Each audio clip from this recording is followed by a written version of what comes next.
just physically different as a player this year, or just Yeah, off his injury? like I told you guys during training camp, took him a year to get healed, and he's playing faster, he's bending better, his change of direction is better, his anticipation is better, he's getting off the spot better, he's playing more lateral, so it's a tribute to him. He's worked hard, and I'm excited about where he is, and now we got to transition and get ready for Tennessee State. And then what's kind of the next step for Jalen Steed's development? Yeah, I like where he's at, man. He finished really, really strong. Again, he shoots his gun.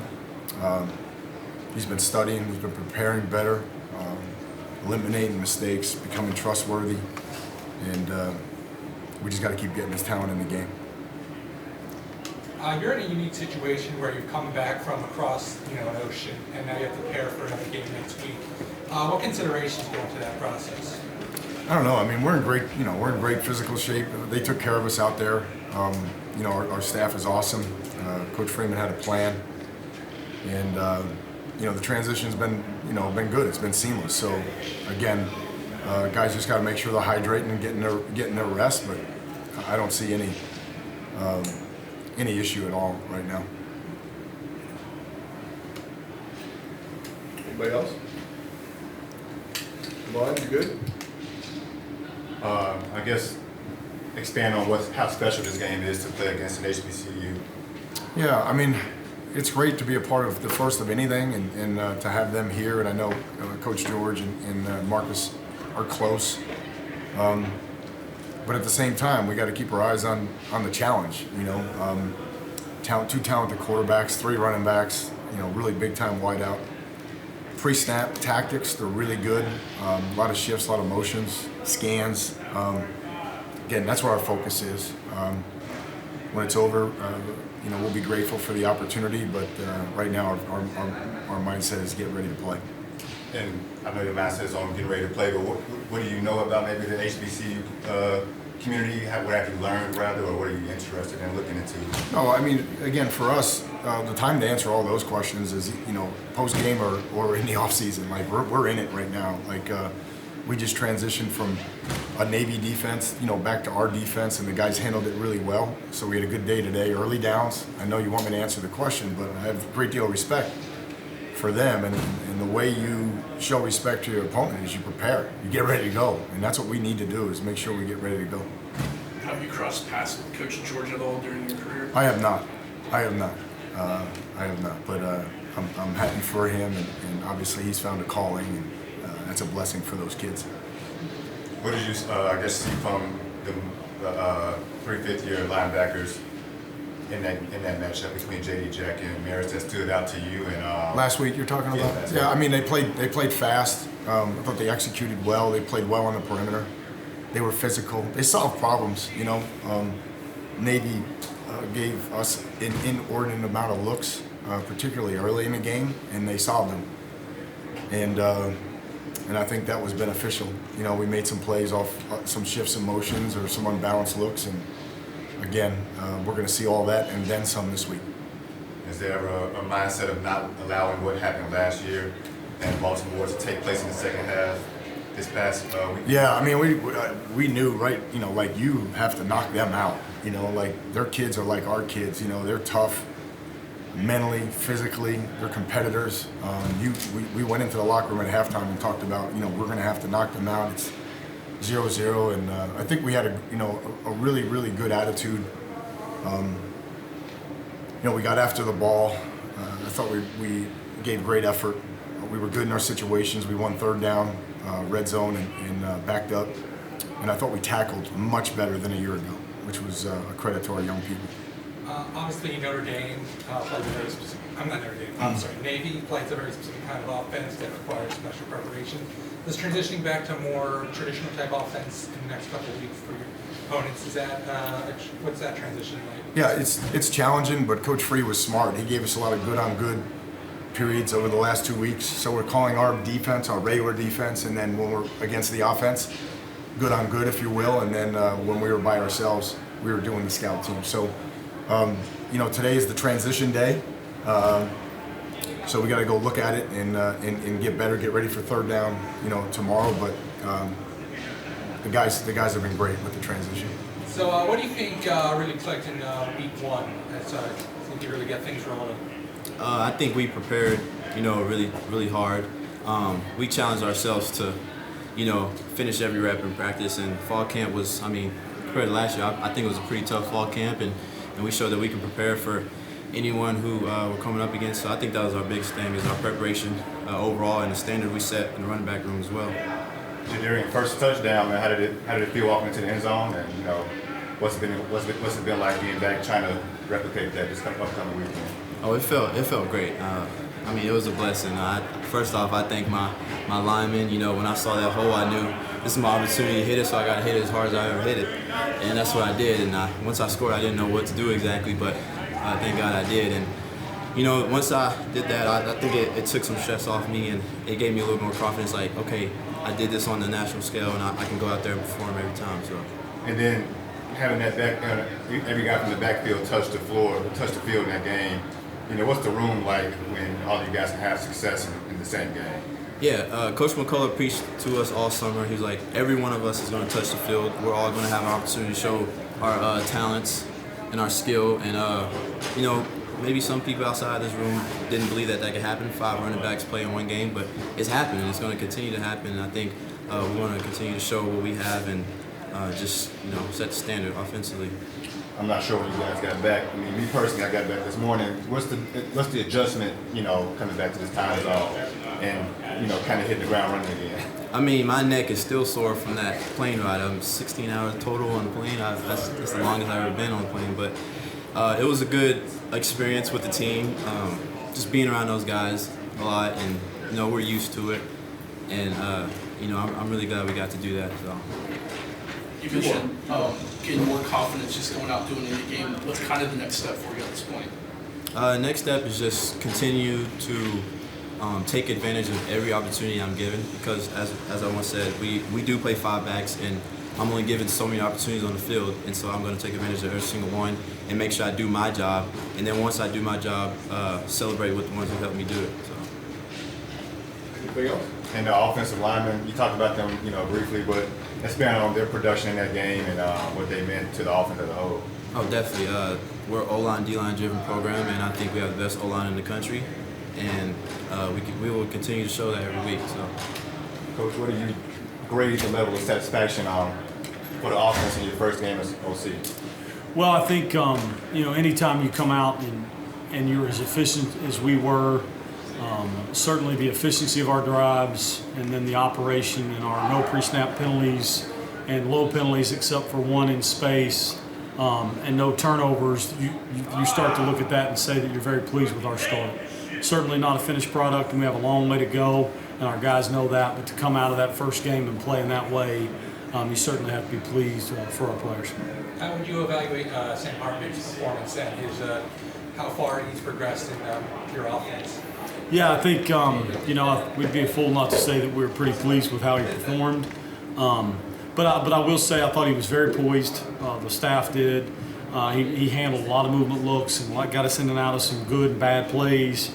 And it was very efficient with how he threw the football and just looked very grounded. And I thought that was a testament to Gino and the rest of our staff putting ourselves in position to practice our plays the right way and make them go. So very pleased with the first game from him, and certainly plays like a boys veteran. How would you assess the job Rocco and Pat did in their first start?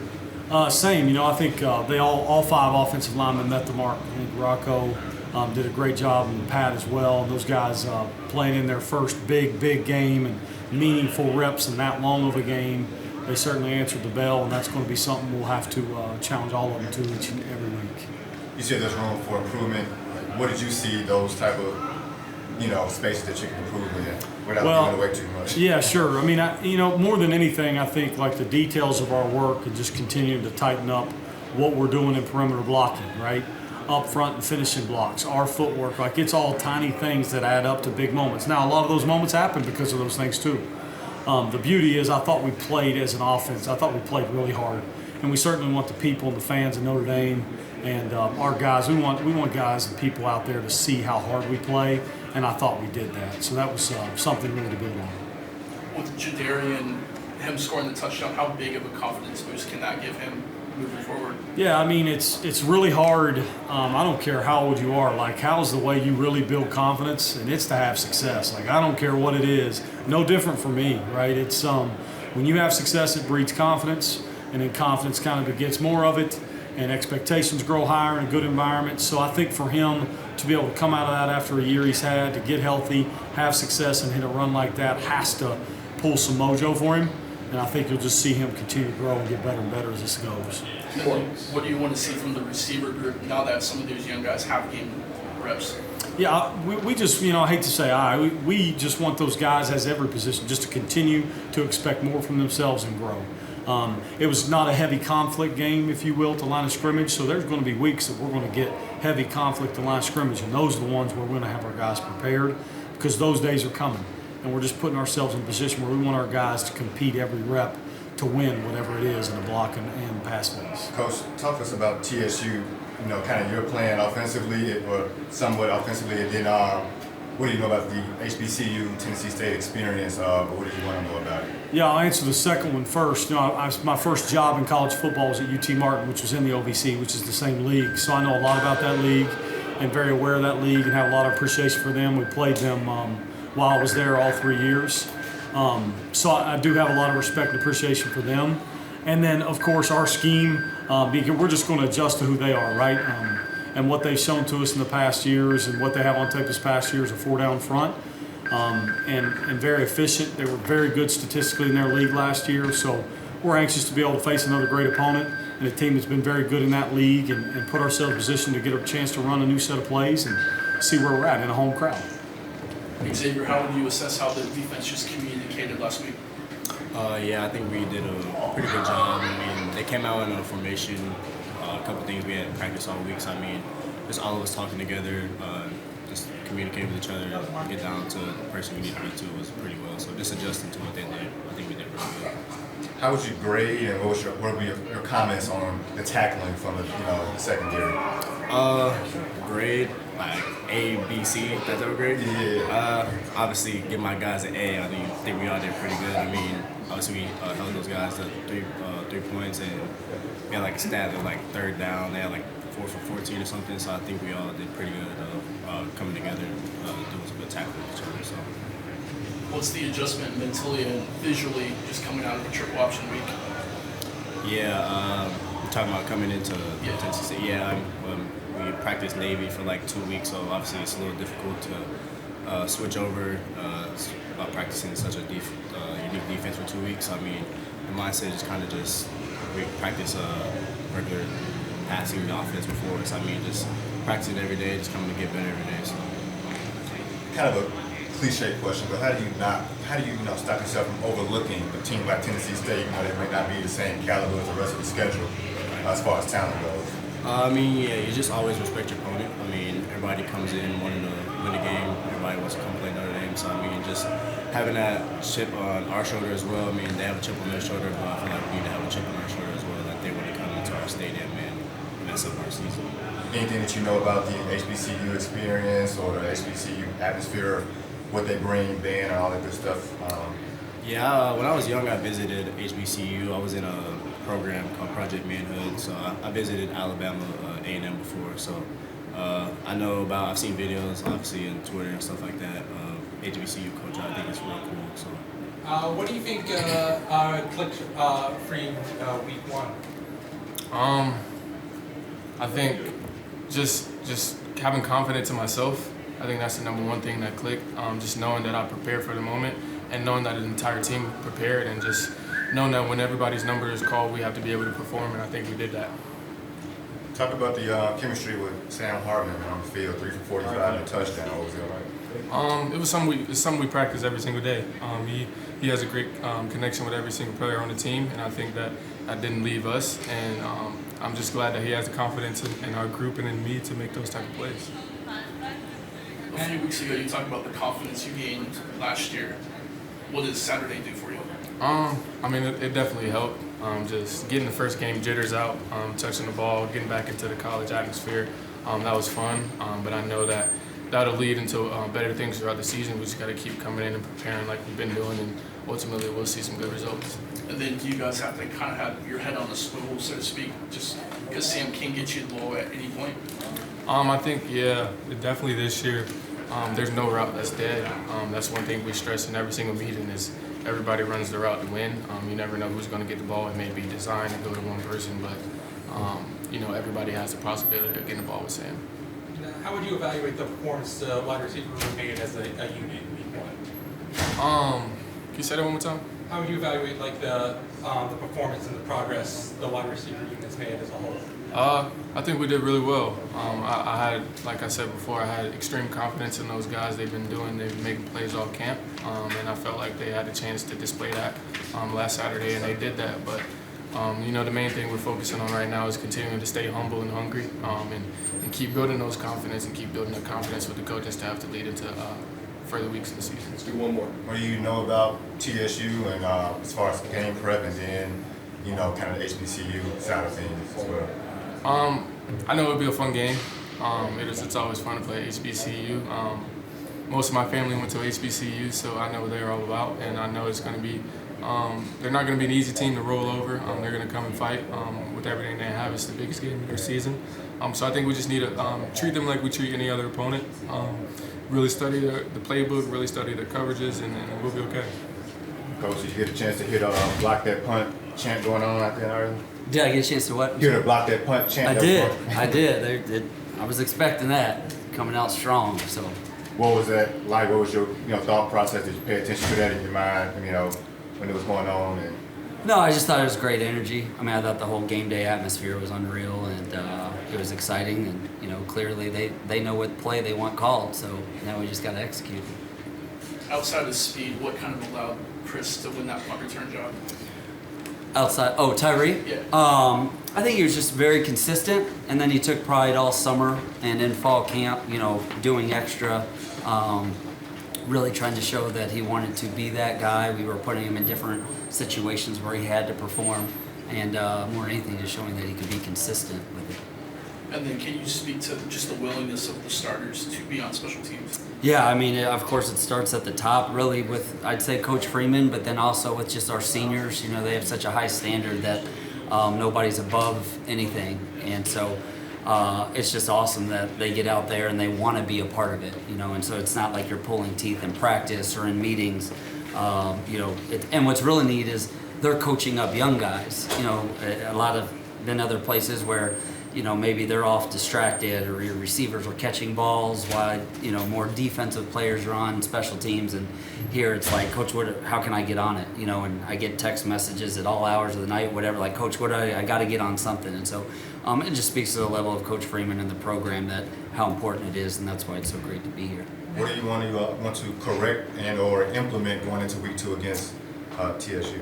Well, I would say the biggest thing is just there's still some attention to detail things, that we always want to clean up. On our kick return game, the first one, we'd like to get it out past the 25. I thought they did a great job adjusting in the second half when we were able to get a return and get it out past the 25 for a team we didn't really know what to expect, and not kicking it to Ford. So just making sure that we're ready for every situation so we can kind of be situational masters. And how do you find the balance between wanting to make aggressive plays like the block punt or big returns and wanting to maintain good field position for the offense? Well, at the end of the day, it's always going to come down to what's best for the team in that situation. So we're always teaching our guys, those two words, situational masters, of understanding. We want to be aggressive, but we have to understand we're always going to do what's best for the team. So probably to answer your question, I'd say every opportunity is a little different throughout the game, just like an offense or defense. When are we going to take a shot versus be conservative? It's kind of trial and error or feeling it out. But also, when the offense is moving the ball, or the defense is playing such stout defense now, it allows me to get into my element more, because I know they have my back on those two units or sides of the ball. Jack, what are some of the physical and, I guess, visual challenges of going to face a normal offense after facing the triple option? Just schematically, it's a lot different, right? You go from small vision knowing exactly, what you're kind of looking for. Am I the quarterback player? Am I the pitch player? Am I the dive player? To, type of big vision, right? Trying to see pulling guards, route concepts, all that kind of stuff. So like you got to adjust, but fortunately, like we practice that stuff a lot more than we do the option, and so it's a little bit easier to go back to it. During camp, you mentioned that having 3 fifth-year linebackers was unique. What did you see? How would you assess that in week 1? And all of you guys had some pretty big hits and impactful plays. Yeah, I mean, I think you look at it and you look at the very first play, they come out in formation we'd never really practiced and had for us, and we were able to kind of adjust on the field and on the fly and make it work and execute. And then go back to the sideline and fine-tune it, right? I think that really helps when you have those veteran guys to be able to do that. And that's not just the 3 fifth-year linebackers, that's the guys in the back end too. That's, X and DJ and Ramon, like they played a lot of games. And they're able to communicate what they're seeing, and you trust kind of what, their vision in their eyes. How do you adjust from that option to TSU now on defense? Yeah, I mean, it's just going back to, what we've done, all spring and all fall, kind of, our scheme and our system and the calls, and just relying on all those things we've worked on all this time. What would you say clicked for you personally and the defense to make a good week 1 performance? I think, we had a lot of time to get ready for Navy, and, leading up, I think our walkthroughs and kind of those final practices, like the communication on defense was great. We were able to play fast. Everybody was doing their job, executing the technique that we were asking them to do. And so I think anytime you get everybody on the same page, all 11 guys, like you're going to be able to play fast, and you're going to be able to play at a high level, and I think we did that on Saturday. All of you guys are elite level players. How do you adjust, from being 5 hours ahead of time and an 8-hour plane ride to playing at home this week? Yeah, I mean, I think our sports performance staff did a really good job of educating us and making sure that, we understood how to best adjust time zones, a 5-hour difference, right? And how to, get the most out of a 7.5-hour flight back, right? And prepare yourself for, practice and going into another game week. And then I think also, like, Coach Freeman is taking care of us, whether that's been on the flight or just making sure, physically, maybe we're not doing as taxing things in Ireland. We're making sure we can get enough sleep and whatnot. And so just our sports performance staff and Coach Freeman did a really good job of making sure, the players were ready to go and ready to recover when we got back. What do you know about, want to know about the TSU, the HBCU experience and playing them with the band and all that stuff that comes with playing the HBCU team? I mean, we're really excited to, get them to Notre Dame Stadium and sharing that cultural experience. Guys are excited for it. It's a big deal. Notre Dame has never really played a team like them, and so we're excited for it and ready to get forward to Saturday. Coach Golden mentioned Maris seemed to be closer to 100% coming off his injury 2 years ago. Have you noticed him doing more athletic things, I guess, on the field? I mean, he's always been a great playmaker, and I think that just comes with, being more comfortable and feeling good and making sure the body's in the right place and going out there and playing fast and free. And he had a great game Saturday, played fast, had a lot of big hits, got the ball out. So it's a big-time playmaker, and it was very exciting to see that and fun to play with him too. Were you inbounds on that fumble? No, if you look back on film, I think my foot was out. So it's one of those things you learn from, and in hindsight's 20/20, right? And you think, well, maybe I didn't realize who was around me, but looking back on film, there's a lot of Notre Dame football players there, and so maybe I bat that in next time and let someone else get that ball.